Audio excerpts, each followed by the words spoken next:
You're listening to The Dworkin Report. I'm your host, Scott Dworkin. Today on the show, I have a person that needs no introduction. Martin Luther King III. I am honored that he'd take the time to speak with me. He's become just an outspoken advocate for everything. Really amplifying everything that's going on. But, you know, in this interview, he opens up in regards to what's really going on and the passion and the fire. Everything that he talks about is so on point. Here's my interview with Martin Luther King III. I'm here with global civil and human rights activist Martin Luther King III. Mr. King, thank you for joining me today. How are you? I'm doing very well. Thank you for the opportunity. Now, there's so much I wanted to ask you about today, obviously limited time, but first I need to ask you about Jacob Blake. Mr. Blake is a Wisconsin resident who walked away from two police officers and, as a grainy video plainly shows, was then shot in the back multiple times by Kenosha police officers. It's one of the most disturbing videos, at least that I've seen of its kind since the George Floyd video. This is a terrible tragedy, and it begs the most difficult question I could probably ask you. Why does this keep on happening where police are murdering innocent black people when the officers are plainly not in fear for their lives? And how do we, as a society, maybe fix this pervasive problem? You know, that is a multi-million-dollar question that should be very easy to answer.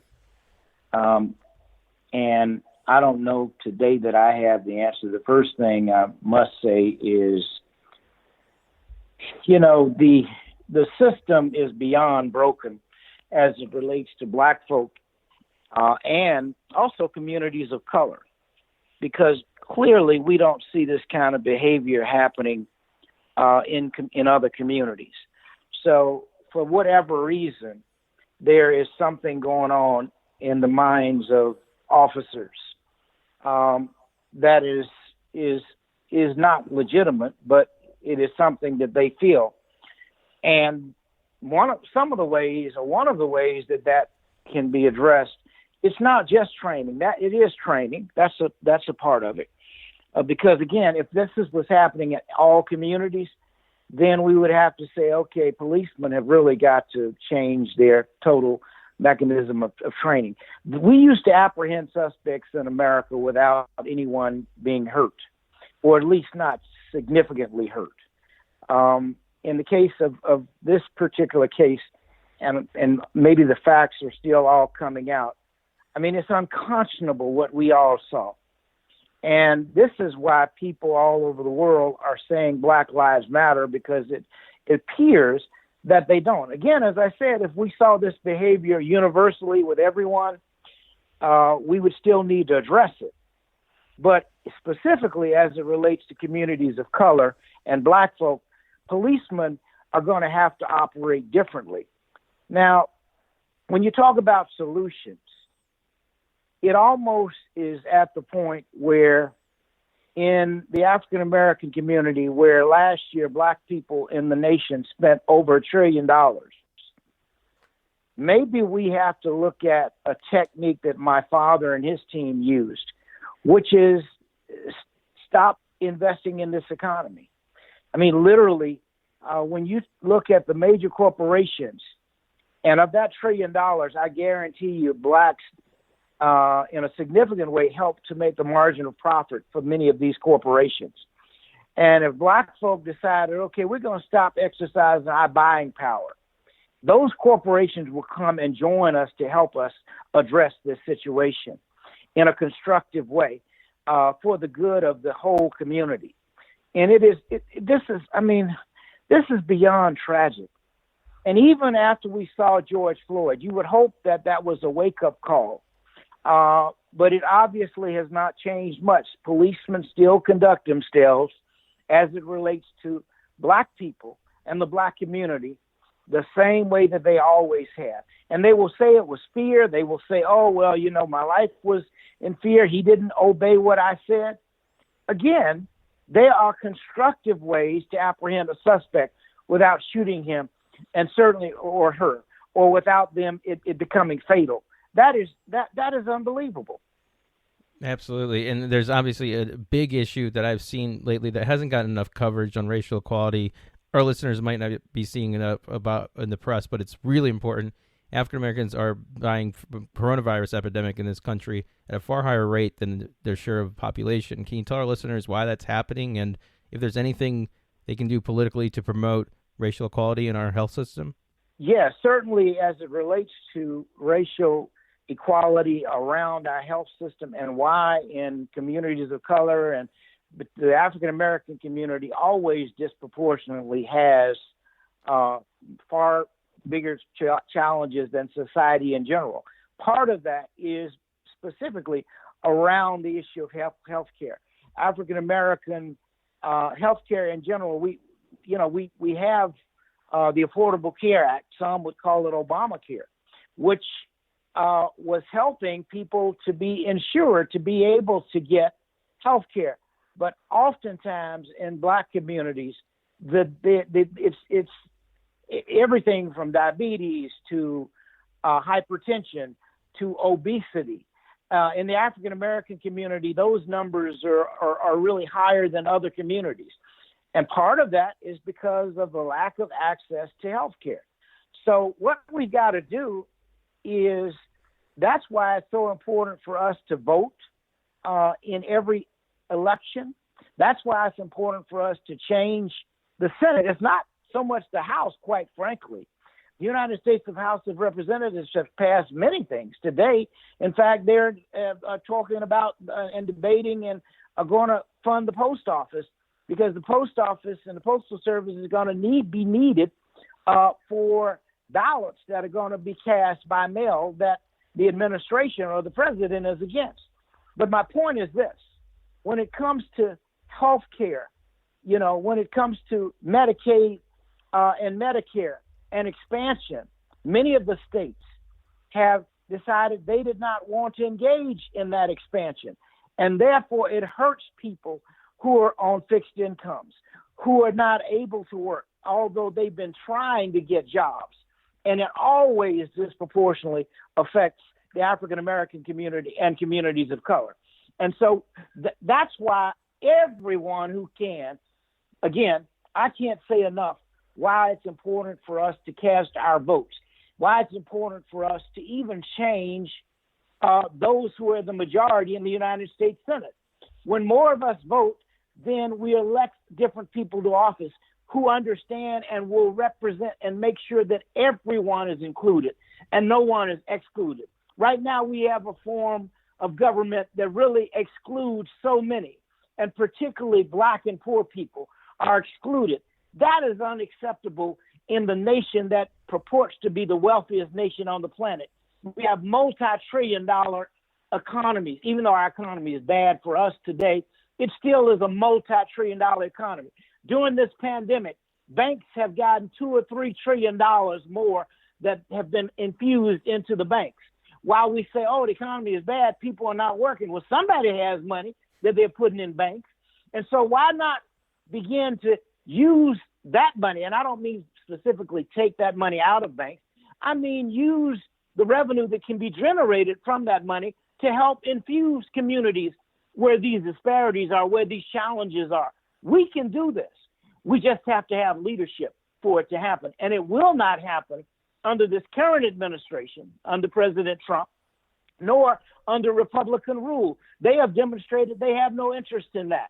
But yet, if you go to the House side, where Democrats are in charge, you are seeing these bills being passed every day. But then in the Senate, the majority leader, Mitch McConnell, won't even allow them to come to the floor. And I don't mean to be personal. I'm just talking about policy.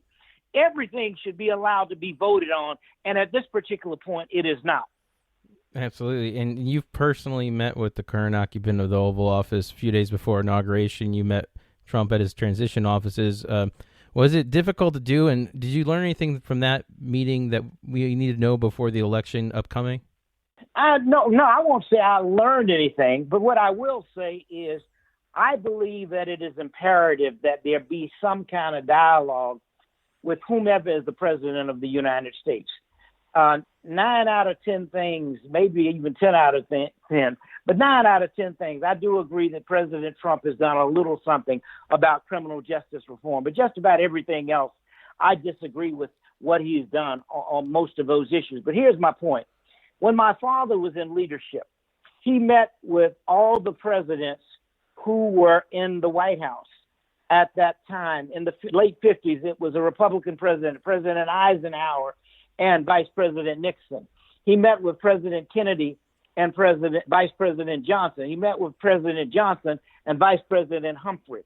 And I've met every occupant of the White House, President Wood in the Oval Office, President Carter, President Ford, President Clinton, President, of course, Obama, and both President Bushes. I've had the opportunity to meet in the White House with every president, either with my mom or with other leadership.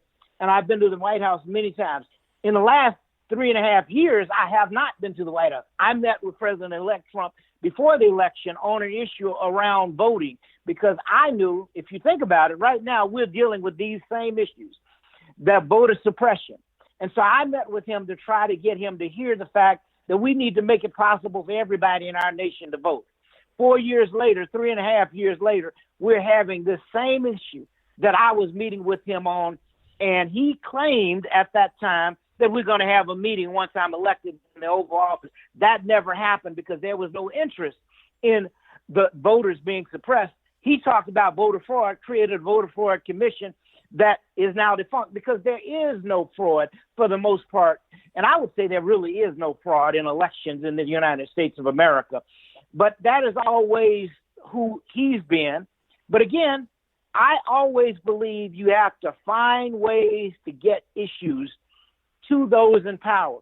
He is supposed to be the president of the United States of America, which means he's supposed to represent and at least hear everyone. Policy-wise, he may not always agree. And in this case, he's shown that the masses of people are not that important to him at all. So the masses of Americans must raise their voices and cast their votes. And hopefully another person will be elected to presidency and others will be elected to the United States Senate so that at least the legislation can get a hearing. Absolutely. And this Friday marks a big anniversary. It's the 12th anniversary of your speech introducing the now revered President Barack Obama at the DNC, which happened on the 45th anniversary of your father's I Have a Dream speech. You didn't have to endorse Barack Obama. I used to work for him. I worked for him at that point. In politics, nothing is given. What did the President Obama, do to earn your respect and your warm words back then? First of all, when President Obama first began running, it was the message that he was running on, which was hope and optimism. And he was talking about bringing the nation together so that we could deal with all of these tough issues, so that ultimately he was able to get, through hard work, an affordable care piece of legislation passed that some call Obamacare, that provided health care for all. He was able to get a number of issues addressed that had not been addressed, including issues around the LGBTQ community. So he was addressing issues. Now that before he ran, he talked about hope and optimism. And yes, we needed that. Just as today we need it again, because we have a current occupant in the White House who has done all he can to divide our nation, done all he can to segregate our nation. And that is not good, as well as to offend leaders globally around the world. We are not an island. We are one nation of many, and we have to work with everyone around the world to create and to foster democracy if that's what we say we're going to do.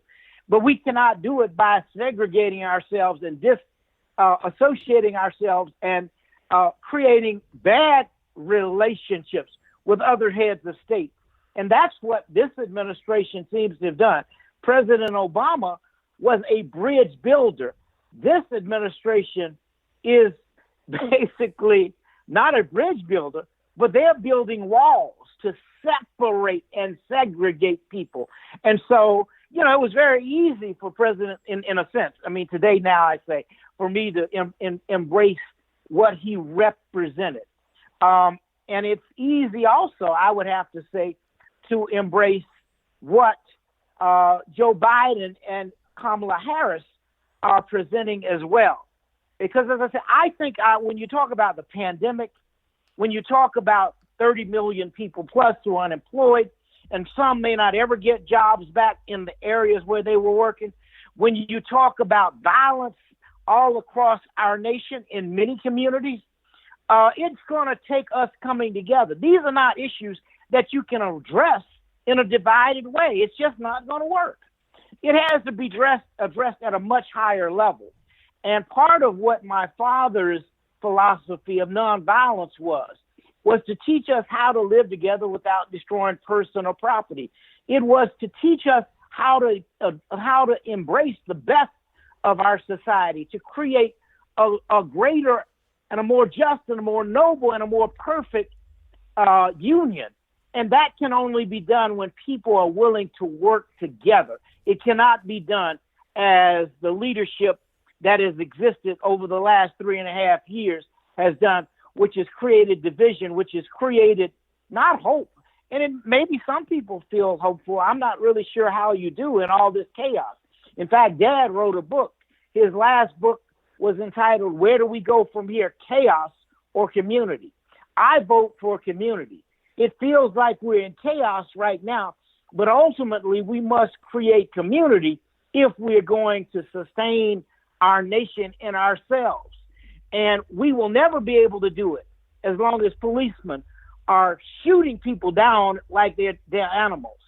We will never be able to do it as long as racists are rearing their ugly heads and Nazis and all these kind of groups that really do not represent the worst of what America is. America is far better than the behavior we're exhibiting. And yet the only way that happens is it has to happen. Leadership has to exemplify that. And unfortunately, the current person in the White House does not have the capacity to exhibit that. And therefore, he must be removed by the vote, only by the vote. Voting has to remove him. And that's why I want to constantly encourage everyone to cast their votes in the November election of this year.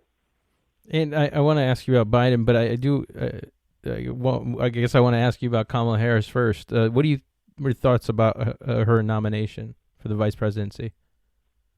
I think that Senator Kamala Harris's nomination was a very good nomination. That the vice president, I think, chose one of the most astute, one of the most, I think, vocal and outstanding leaders in the United States Senate for moving the nation forward. And, he had a number of candidates to choose for, but I think that Senator Harris's nomination was very good. There may be some who have problems with her being a prosecutor, but I would raise the question, and many have said, well, she prosecuted a lot of African Americans. Well, the job of prosecution is to prosecute those who cases are brought before the attorney general for those who have broken the law. And of course, they should be innocent until proven guilty. And the state has the objective of proving that. And then, of course, there's defense. So my point is this. That's what the job warranted.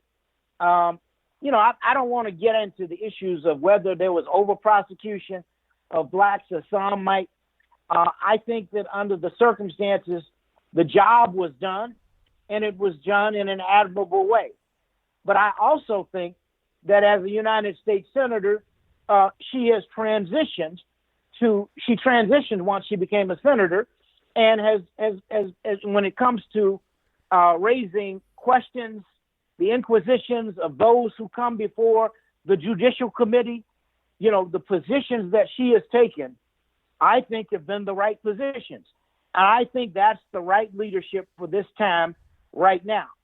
We always can make things more perfect, but this is This is today, what we're looking at is what exists right now. And when you add and look at what exists between the current administration, the kind of judicial appointments that are being put before the United States Senate and those who are going on the federal bench for life, there's a dramatic difference in those who are going before the bench right now. Many of them, even the committees, the legal committees who make judgment on other colleagues, have said that these women and men who've been appointed, many of them are not qualified, but yet they've still been confirmed because of a political agenda to appoint ultra right-wing folks. And I'm not against balance. In other words, I think there should be some conservative judges, but there also need to be some progressive judges. And at this point, we're only appointing those who are ultra conservative, and many of them may not have even had the capacity. And yet, as I said, the legal review has said these people are not qualified. But Senator Harris has been on the right side of all of those issues, in my judgment, in terms of trying to get different people who will become federal judges. And as a vice president working with a President Biden, I'm sure that agenda will be pushed forward. And what are your thoughts about Biden being the nominee for president? I think that Vice President Biden, again, is the right candidate for this time. I think that his leadership has been studied. Has he made mistakes? Of course, there have been things that he could have done differently. But he is the nominee of the Democratic Party, and he is light years different from what we have today. And so in that regard, I believe that the community needs to support this candidacy. I do believe that we will be able to talk to, like I was able to talk to President-elect Trump, but nothing that I said seemed to make any sense to him. He decided he's not going to do anything about the issue. I believe we can talk to a President Biden and a Vice President Harris, and I believe these issues will be addressed. I believe we can exert pressure so that, particularly if we elect them, so that these issues will be addressed. Right, and I've got one final question for you. This is a doozy, sort of, but you've heard this before, I'm sure, as I've heard in other interviews you've done. So as we speak today, a prominent civil rights fighter on the other side of the world is fighting for his life in a German hospital, speaking about Russian opposition leader Alexei Navalny, who Vladimir Putin apparently potentially poisoned. He's 44 years old. Your father was only 39 years old when his life was stolen from your family and our nation by political violence. Recently, there's been political violence by Donald Trump's federal army against Black Lives Matter protesters and new era pro-Trump hate groups like the Proud Boys, as well as neo-Nazi gangs like we saw in Charlottesville. What do you think your father would have to say about the political violence and, frankly, the unthinkable sort of dystopia which our weary nation has suffered for these last 4 years? So I think my father, number one, often said that riots are the language of the unheard. So he never condoned violence, but he understood why sometimes people were pushed up against the wall and would engage in violence. You know, I think this last shooting, the tragic shooting that happened in Wisconsin, is a situation where, you know, people are saying, look, we saw George Floyd for 8 minutes and 46 seconds, an officer exhibit inhumane treatment, and the lifeblood of this man, we saw it just leave his life. I mean, I don't even know what you say about this kind of behavior. But my higher point is that, you know, when you keep a person victimized, and I'll say Victor Hugo used to say that wherever there's darkness, crimes will occur. But the guilty one is not merely he who commits the crime, but those who create the darkness. So what I'm saying is that we can't continue to blame victims who are pushed into a corner for how they respond. But if we create a different kind of climate, then the hope is that people will act in a civil way and not an uncivil way. And that's what we have to keep working on, creating a different climate. We've got to move to a higher level. We're operating at the lowest level right now, and it is being precipitated at the highest levels of office. You know, I mean, remember, we have a president who told somebody to just go beat up someone during his campaigning. And that's the way he continues to do. He stokes it's almost like a fire exists, and instead of putting water on it to suppress the fire, you put lighter fluid on it to make it even more. And that's his rhetoric does that. And it creates that climate all over. He's not talked about peace at all. And so it's no wonder everyone is acting crazy, because you have leadership at the top that is not exhibiting strong, stable, unifying leadership. Listen, when we come together, there is almost nothing that we cannot overcome. Well, how do I know this, you may ask? Because whenever we've had major life-threatening crisis like a tsunami or like hurricanes and tornadoes, what we find in the American spirit is people come wanting to help. They don't ask you if you're a Democrat or if you're a Republican or if you're independent. They don't ask you if you're gay or straight. They don't ask you if you're Christian or Muslim or Hindu or Buddhist or Jewish. They just want to help you get out of that tragic condition and help you move to another level. That's the behavior we exhibit in crisis whenever natural catastrophes occur. Americans come running. Some can't get there, so they'll send monies. But others will go right to the crisis and offer their help. That's that heart would exist within the human spirit of Americans. And that's the part of what we have to constantly figure out. How do we elevate that all the time so that humankind treats humankind with humanity, with justice, with dignity, with respect? That's what my father would want. That's what my mother would want. That's what I want for our country and my daughter and generations yet unborn. We have to work for change. We have to pray for change. We have to be the change. And if love is not yet won, then the victory is not yet over. I want to thank Martin Luther King III for joining me. I want to thank my producer, Grant Stern. You can follow him at Grant Stern. Thanks again for listening. Keep resisting. Let's sprint through that finish. Can you see it? I can. Let's go. Onward!